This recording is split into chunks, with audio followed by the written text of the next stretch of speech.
আসসালামু আলাইকুম ওয়া রাহমাতুল্লাহি ওয়া বারাকাতুহু। ওয়ালাইকুম আসসালাম ওয়া রাহমাতুল্লাহি ওয়া বারাকাতুহু। কি নাম তোমার? মাশাআল্লাহ, অসাধারণ নাম। তুমি প্রস্তুত? তোমাকে প্রশ্ন করতে পারি? আচ্ছা, তোমার জন্য প্রথম প্রশ্নটি হচ্ছে, সবচেয়ে বেশি নবী কোথায় পাঠানো হয়েছে? মক্কা ও মদিনায়। উত্তরটি সঠিক, মাশাআল্লাহ। তোমার জন্য দ্বিতীয় প্রশ্নটি হচ্ছে, কোন নবীদের ছেলেদের নাম কোরআনে উল্লেখ করা হয়েছে? হযরত ইব্রাহিম আলাইহিস সালাম। অসাধারণ, মাশাআল্লাহ। তোমার জন্য তৃতীয় আরেকটি প্রশ্ন হচ্ছে, মক্কা বিজয়ের বছর কোনটি? 630 খ্রিস্টাব্দ। এক্সিলেন্ট, তোমার জন্য শুভকামনা রইল। আসসালামু আলাইকুম ওয়া রাহমাতুল্লাহি ওয়া বারাকাতুহু। ওয়ালাইকুম আসসালাম ওয়া রাহমাতুল্লাহি ওয়া বারাকাতুহু।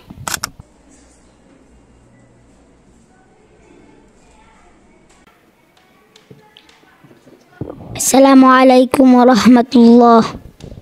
ওয়ালাইকুম আসসালাম ওয়া রাহমাতুল্লাহি ওয়া বারাকাতুহু। কি নাম তোমার? আনাস মাহমুদ চৌধুরী। মাশাআল্লাহ, অসাধারণ নাম।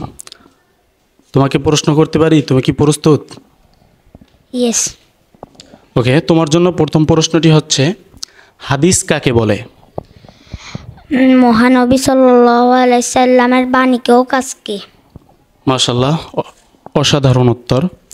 তোমার জন্য দ্বিতীয় প্রশ্নটি হচ্ছে, মহানবী সাল্লাল্লাহু আলাইহি ওয়াসাল্লাম কত বছর হাদিস শিক্ষা দিয়েছেন? 23 বছর। উত্তরটি সঠিক, মাশাআল্লাহ। তোমার প্রশ্নটি হচ্ছে, হাদিসের প্রধান সংকলক কারা? ইমাম বুখারী ও ইমাম মুসলিম। মাশাআল্লাহ, অসাধারণ উত্তর। তোমার জন্য শুভকামনা রইল। আসসালামু আলাইকুম ওয়া রাহমাতুল্লাহ। ওয়ালাইকুম আসসালাম ওয়া রাহমাতুল্লাহি ওয়া বারাকাতুহু।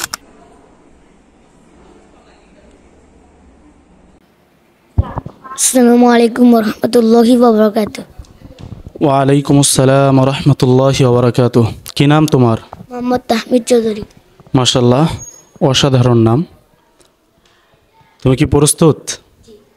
তোমাকে প্রশ্ন করতে পারি? মাশাআল্লাহ, তোমার কনফিডেন্স দেখে আমি খুবই আপ্লুত। তোমার জন্য প্রথম প্রশ্নটি হচ্ছে, নামাজের মধ্যে কোন সূরা পড়া বাধ্যতামূলক? সূরাতুল ফাতিহা। মাশাআল্লাহ, অসাধারণ উত্তর। তোমার জন্য দ্বিতীয় প্রশ্নটি হচ্ছে, 4 খলিফার মধ্যে কে সর্বপ্রথম ইসলাম গ্রহণ করেছেন? হযরত আবু বকর রাদিয়াল্লাহু তাআলা আন। মাশাআল্লাহ, অসাধারণ, উত্তরটি সঠিক। তোমার জন্য তৃতীয় প্রশ্নটি হচ্ছে, কে খন্দকের যুদ্ধের সময় খন্দক খনন করেছিলেন? হযরত সালমান ফারসি রাদিয়াল্লাহু তাআলা আন। মাশাআল্লাহ, অসাধারণ উত্তর দিয়েছ। তোমার জন্য শুভকামনা রইল। আসসালামু আলাইকুম ওয়া রাহমাতুল্লাহি ওয়া বারাকাতুহু। ওয়ালাইকুম আসসালাম ওয়া রাহমাতুল্লাহি ওয়া বারাকাতুহু।